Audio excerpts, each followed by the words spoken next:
Hola y bienvenidos a este webcast sobre la petición de información para la segunda revisión integral de la norma NIF para las pymes, publicada en enero de este año. Soy Tadeu Sendón, miembro del IASB, y me acompaña hoy Freddy Nieto, del personal técnico. En este webcast hablaremos del enfoque del IASB en esta segunda revisión integral y de cómo ha aplicado este enfoque. Al final del webcast, les explicaremos cómo pueden participar en la segunda revisión integral. Antes que empecemos, les recordamos de lo siguiente. La petición de información, el documento original de respuestas y la encuesta online pueden consultarse en la página dedicada al proyecto en nuestro sitio web. El enlace a la página del proyecto está en el slide y también puede consultar los slides que estamos mostrando hoy. Por último, las opiniones expresadas en el webcast de hoy son las de Fred y las mías y no necesariamente reflejan las del IASB o de la Fundación IFRS. Vamos a empezar con el enfoque del IASB en esta segunda revisión integral. Al desarrollar la norma NIF para las pymes, el IASB tuvo en cuenta dos enfoques: una norma NIF simplificada o una norma independiente. Basándose en los comentarios recibidos por el documento de discusión de 2004, el IASB adoptó el enfoque de la norma NIF simplificada, es decir, la norma NIF para las pymes se basa en los conceptos y principios fundamentales de las normas NIF o IFRS Full. En la revisión integral, el IASB busca recibir comentarios sobre si mantener este enfoque, al que nosotros nos referimos como el enfoque de alineamiento. Es decir, el alineamiento con las normas NIF es el punto de partida para desarrollar la petición de información. Si la norma NIF para las pymes no se actualiza teniendo en cuenta los desarrollos de las normas NIF, se alejaría de estas y se convertiría con el paso del tiempo en una norma independiente. Al considerar si y cómo debe alinearse la norma NIF para pymes con las normas NIF nuevas y modificadas, Full, el IASB ha aplicado tres principios que tienen el objetivo de ayudar a nosotros a desarrollar modificaciones en la norma NIF para las pymes, que son adecuadas para las pymes y manteniendo al mismo tiempo un equilibrio entre costo y beneficio. En el final del slide tiene los principios utilizados por nosotros. Son relevancia, simplificación y representación fiel. El principio de relevancia establece si el problema abordado por una norma NIF modificaría la decisión de los usuarios de los estados financieros elaborados aplicando la norma NIF para las pymes. El segundo principio de simplificación supone tener en cuenta las normas NIF que cumplen el principio de relevancia y la evaluación de qué simplificaciones son apropiadas. Y por último, la representación fiel. Pretende ayudar a que el IASB evalúe si los estados financieros elaborados aplicando la norma NIF para las pymes representaría fielmente la esencia de los fenómenos económicos mediante palabras y números. Hablemos, por ejemplo, de la NIF 9, instrumentos financieros.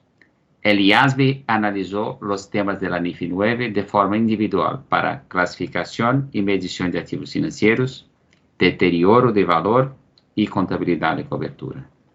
¿Y por qué no se analizó a otros temas? Al aplicar el principio de relevancia, el IASB decidió que es improbable que algunos de los temas de la NIF 9 tengan relevancia para las entidades que aplican la norma NIF para las pymes, y decidió no incluirlos en la segunda revisión integral. Entre estos temas se incluyen pasivos financieros y riesgo crediticio propio, información a revelar requerida por la NIF 7 cuando una entidad elige aplicar la NIF 39 en lugar de las secciones sobre instrumentos financieros de la norma NIF para las pymes. El IASB consideró que todavía sigue vigente la decisión de eximir a una entidad de esta información a revelar tomada cuando se desarrolló la norma NIF para las pymes. De la misma forma, el IASB destacó que los requerimientos para la baja en cuentas de los activos financieros y pasivos financieros se copiaron de las NIF 39 y NIF 9 sin cambio. La sección 11 incluye principios para una baja en cuenta simplificada basados en la NIC 39. En consecuencia, el IASB decidió que no necesitaba incluir ese tema en la segunda revisión integral. Para la clasificación y medición de los estados financieros, el IASB tuvo en cuenta si podría facilitar la aplicación de la norma añadiendo a la lista de ejemplos de la sección 11 un principio basado en las características de los flujos de efectivos contractuales de los activos financieros.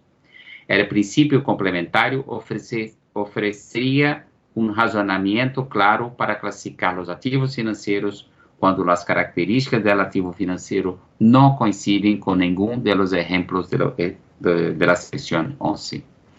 El IASB identificó dos simplificaciones para la clasificación y medición de los activos financieros. En primer lugar, con relación al modelo de negocio, eliminar el requerimiento para determinar cómo deben clasificarse y medirse los activos financieros sobre la base del modelo de negocio de la entidad para gestionar el activo financiero. Y en segundo, eliminando la opción de presentar otro resultado integral, los cambios posteriores en el valor razonable de una inversión en un instrumento de patrimonio. El IASB llegó a la conclusión de que la representación fiel puede lograrse eliminando la evaluación del modelo de negocio porque es improbable que tenga un impacto significativo en la clasificación de los estados financieros mantenidos por entidades que aplican la norma NIF para las pymes.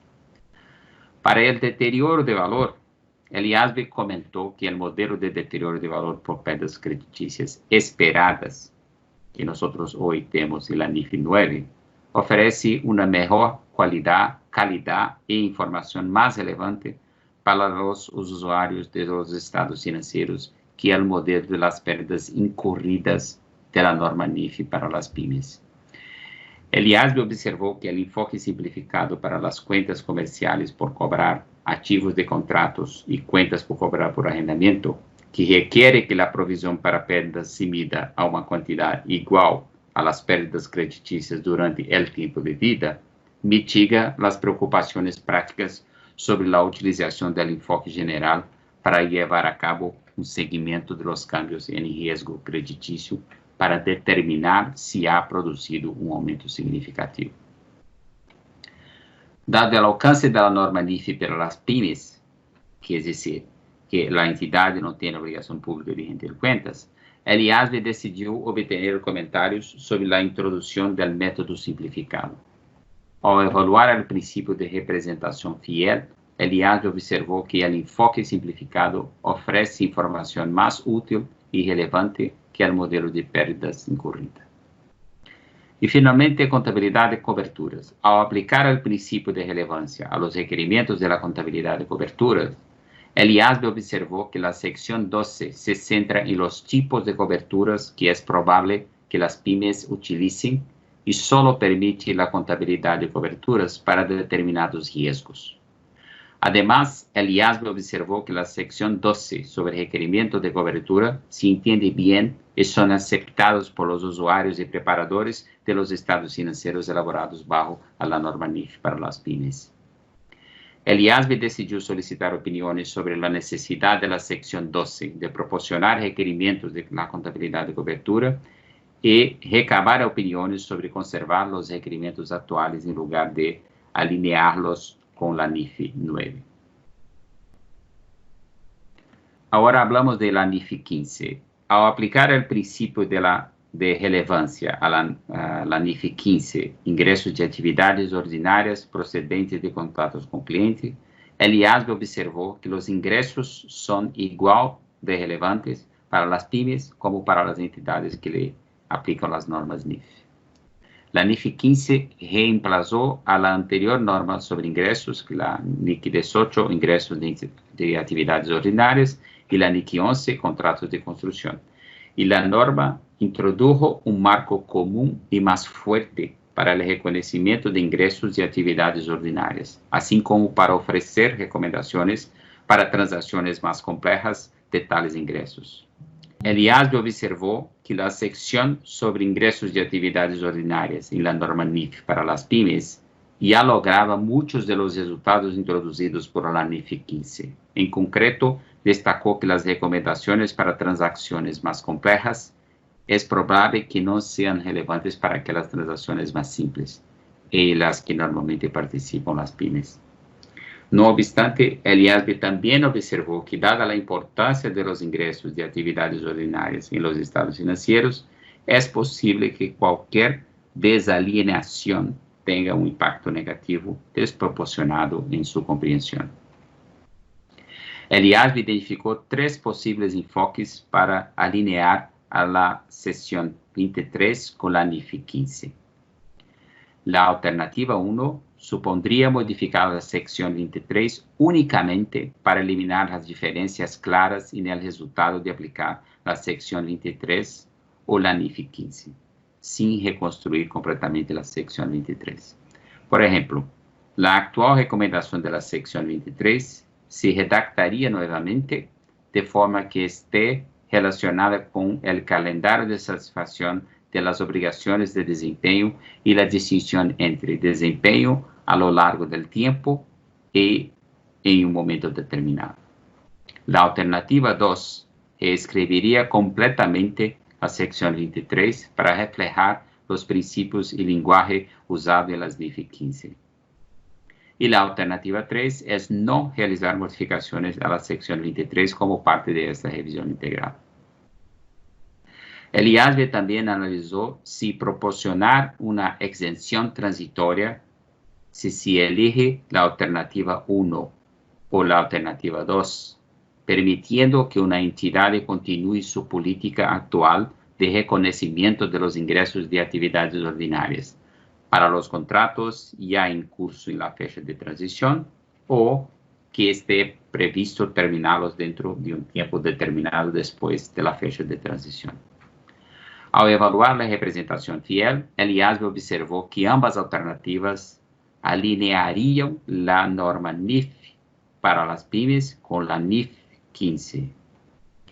Si no se propone cambios a la sección 23 para alinearla con la NIF 15, los usuarios no se beneficiarían como parte de esta revisión integral del nuevo enfoque del cual el IASB ha llegado a la conclusión que ofrece una mejor información que representa de manera más fiel el rendimiento de la entidad que informa.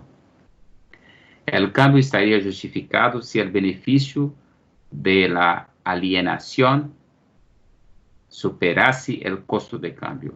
A pesar de los resultados, no cambiarán de forma significativa.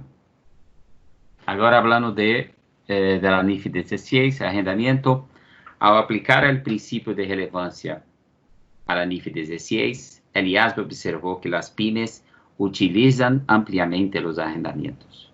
Por ello, el IASB consideró que la NIF 16 tendría relevancia.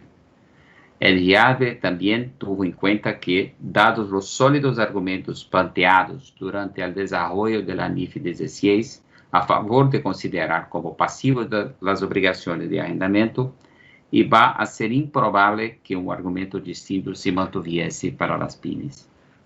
Ao aplicar el principio de simplicidad, requerir un modelo de contabilidad de arrendatario único podría verse como una simplificación, ya que los usuarios de los estados financieros de las pymes ya no tendrán que analizar los tratamientos contables separados para los arrendamientos operativos o financieros, salvo que haya excepciones.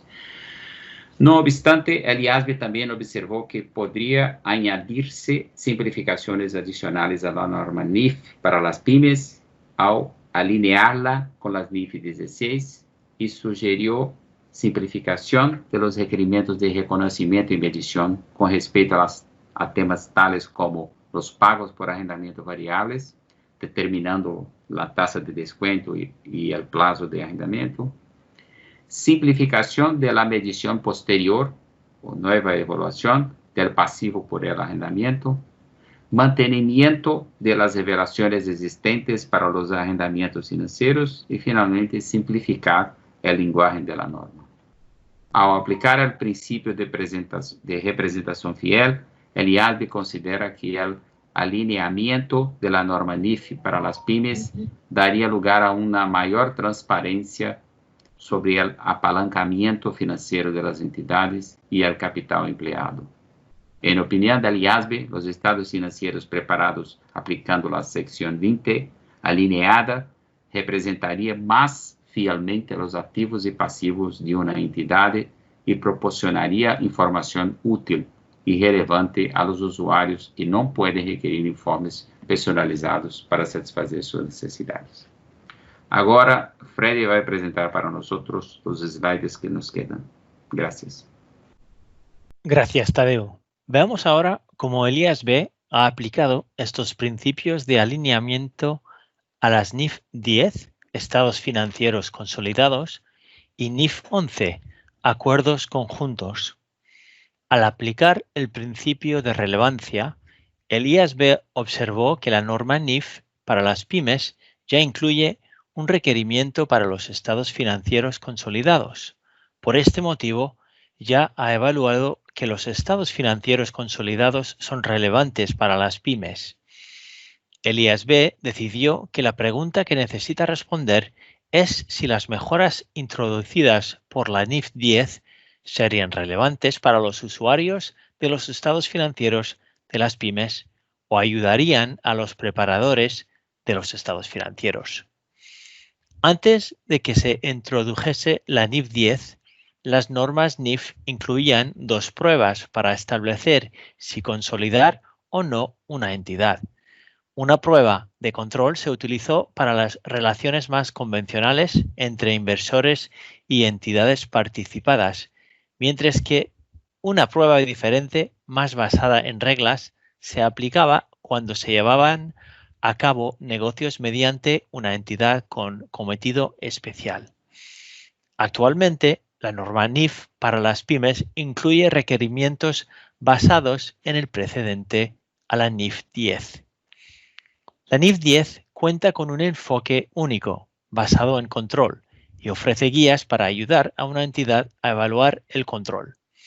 El IASB consideró si sería más fácil aplicar este enfoque y si, por lo tanto, facilitaría la aplicación y el entendimiento de la norma NIF para las pymes. Después de evaluar el principio de relevancia, el IASB analizó posibles simplificaciones. Al hacerlo, el IASB observó que la norma NIF para las pymes incluye una presunción refutable de que la controladora tiene el control cuando posee directa o indirectamente más de la mitad de los derechos de voto. Esta simplificación ayuda a las entidades que aplican la norma NIF para las pymes, que controlan otra entidad directamente a través de los derechos de voto, a que estas entidades no necesiten realizar una revisión de otros elementos de la definición de control. El IASB destacó que los argumentos a favor de la simplificación en la norma NIF para las pymes no han cambiado. Por ello, el IASB está interesado en recibir opiniones sobre la conservación de esta simplificación y si debería proponer más adelante alinear la definición de control de la sección 9 con la NIF 10. El IASB observó que una entidad que posee más del 50% de los derechos de voto, pero que no tiene control, puede rebatir tal suposición.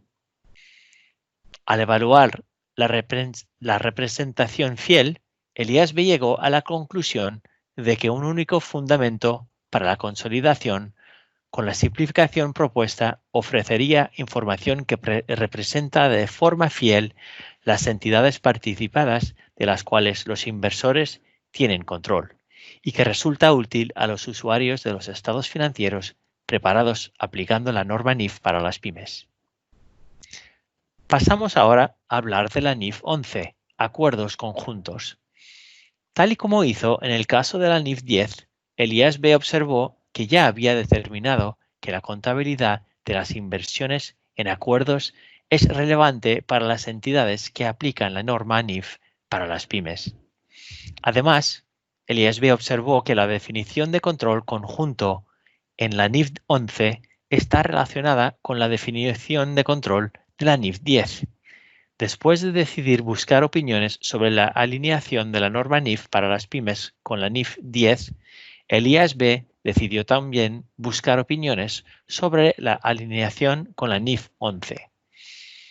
Al aplicar el principio de simplificación, el IASB tomó en consideración la información recibida según la cual la NIF 11 había sido, en la práctica de aplicación, problemática para las entidades, de forma específica al decidir cómo clasificar un acuerdo conjunto como una operación conjunta o un negocio conjunto. El IASB destacó que podría alinear la definición de control conjunto sin cambiar las categorías de acuerdos conjuntos de la sección 15. Por este motivo, busca recibir opiniones sobre la alineación de la definición de negocio conjunto y mantener al mismo tiempo las categorías existentes de acuerdos conjuntos, es decir, operaciones controladas de forma conjunta, activos controlados de forma conjunta y entidades controladas de forma conjunta. La sección 15 de la norma NIF para las pymes permite que una entidad contabilice sus participaciones en entidades controladas de forma conjunta usando el modelo del costo, el método de la participación o el modelo del valor razonable. Por el contrario, la NIF 11 requiere el método de la participación para los negocios conjuntos. La elección de política contable para las entidades controladas conjuntamente se introdujo como simplificación cuando el IASB desarrolló la norma NIF para las pymes, porque las pymes experimentaban dificultades al aplicar el método de participación y porque los valores razonables son relevantes para los prestamistas. El IASB no tiene pruebas de que esta circunstancia haya cambiado y busca obtener opiniones sobre si mantener la elección de política contable. Al evaluar la representación fiel, el IASB decidió que alinear solo la definición conjunto y mantener los tres tipos de negocios conjuntos, acuerdos, al mismo tiempo y los correspondientes requerimientos contables de la sección 15 no impediría la representación fiel de los acuerdos conjuntos. Ahora les vamos a mostrar cómo el IASB aplicó los principios de alineamiento en la NIF 3, combinaciones de negocios. La norma NIF para las pymes ya aborda la contabilización de combinaciones de negocios y plusvalía. Por ello, el IASB evaluó si alinear la norma con las mejoras introducidas por la NIF 3 modificaría la decisión de los usuarios de los estados financieros elaborados aplicando la norma NIF para las pymes. El IASB decidió buscar opiniones sobre la alineación de la contabilización de costos por adquisición y la contraprestación contingente. El IASB consideró que la alineación proporcionaría a los usuarios de los estados financieros preparados aplicando la norma NIF para las pymes mejor información sobre el costo de la adquisición. El IASB también decidió buscar opiniones sobre si dejar la norma NIF para las pymes sin cambios para la opción del valor razonable para las participaciones no controladoras. El criterio de reconocimiento para los activos intangibles adquiridos como parte de la combinación de negocios, la decisión sobre la plantilla laboral y las recomendaciones adicionales sobre derechos readquiridos. El IASB observó que el aplicar la norma NIF para las pymes, la plusvalía adquirida en una combinación de negocios se amortiza a lo largo de su vida útil de forma similar a otros activos intangibles. En consecuencia, los activos intangibles que no se han reconocido por separado en una combinación de negocios se contabilizarán mediante la amortización anual de la plusvalía. La alineación con la NIF 3 podría dar lugar a una complejidad injustificada. Y finalmente, el IASB también decidió pedir más información sobre si la norma NIF para las pymes debe incluir requerimientos sobre adquisiciones sucesivas. El IASB observó que la introducción de requerimientos para las adquisiciones sucesivas mejoraría la comparabilidad y ofrecería información de mejor calidad a los usuarios. No obstante, el IASB decidió que necesitaba entender si este tema es relevante para las pymes. Al aplicar el principio de simplificación, el IASB observó que omitir algunas de las mejoras introducidas por la NIF 3 ya es una simplificación en sí. Además, el IASB también propone simplificar los requerimientos sobre la contraprestación contingente y solicita opiniones sobre permitir que una entidad use la exención del costo o esfuerzo desproporcionado del párrafo 2.14a de la norma NIF para las pymes y proporcionar información a revelar relacionada en el caso en que la medición de la contraprestación contingente a valor razonable implicara costo o esfuerzo desproporcionado. En esta slide vamos a ver otras normas NIF que el IASB tuvo en cuenta al discutir la alineación. La primera de estas es la NIF 13, medición del valor razonable. Al tener en cuenta la relevancia, el IASB observó que la norma NIF para las pymes ya requiere el uso de la medición del valor razonable, pero al igual que en las normas NIF antes de la NIF 13, las guías sobre la utilización del valor razonable están repartidas por toda la norma NIF para las pymes. El IASB llegó a la conclusión de que ofrecer recomendaciones coherentes ubicadas en un punto central sobre la aplicación del valor razonable sería relevante para las pymes.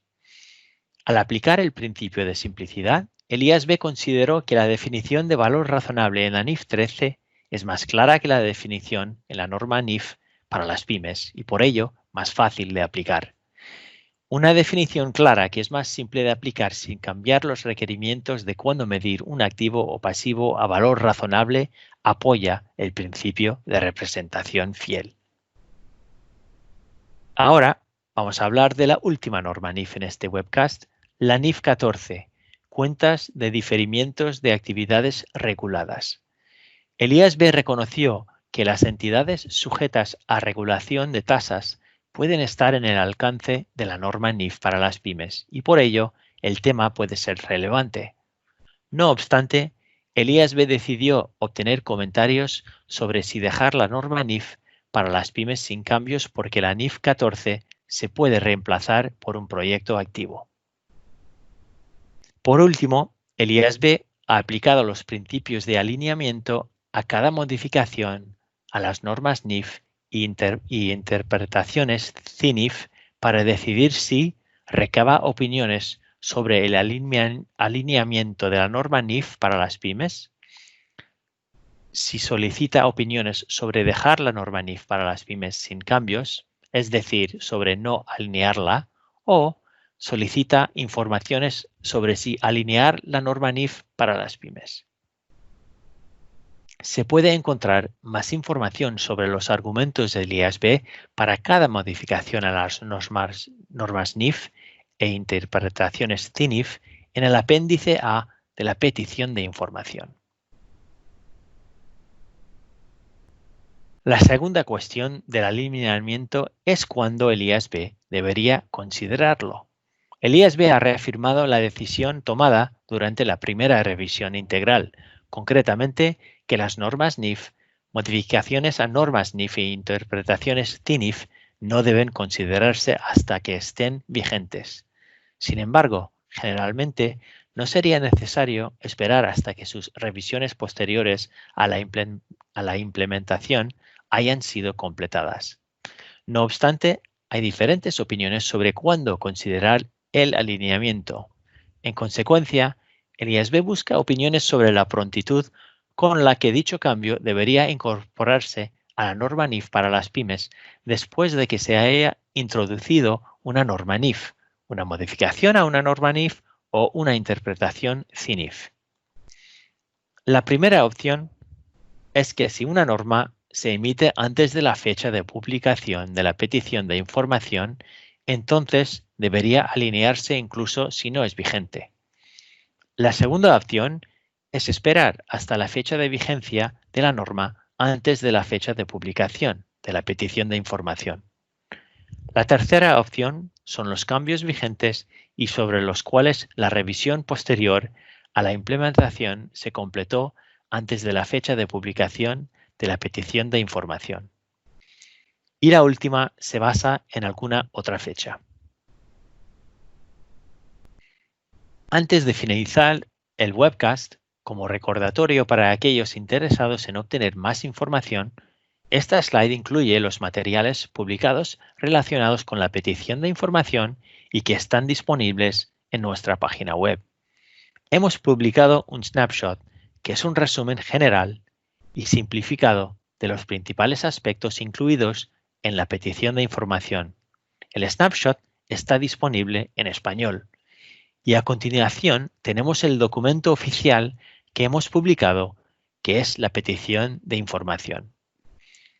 También tenemos el documento de respuestas opcional, que es para aquellos que no tienen mucha experiencia a la hora de escribir cartas de comentarios. Facilita el formato que hace que sea más fácil completar el proceso. Para ayudar con las respuestas a la petición de información, publicamos una encuesta online en abril de 2020 como forma alternativa a las actividades de difusión para aquellas partes interesadas que no tienen la capacidad o recursos para enviar una carta con comentarios. Para ayudar a las partes interesadas afectadas por la pandemia del coronavirus, el plazo para enviar comentarios se ha ampliado hasta el 27 de octubre de 2020. Es importante que recibamos comentarios sobre la petición de información, pues estas son útiles y nos ayudan a asegurarnos de que creamos la mejor norma posible. Muchas gracias a todos por su atención y esperamos recibir sus comentarios.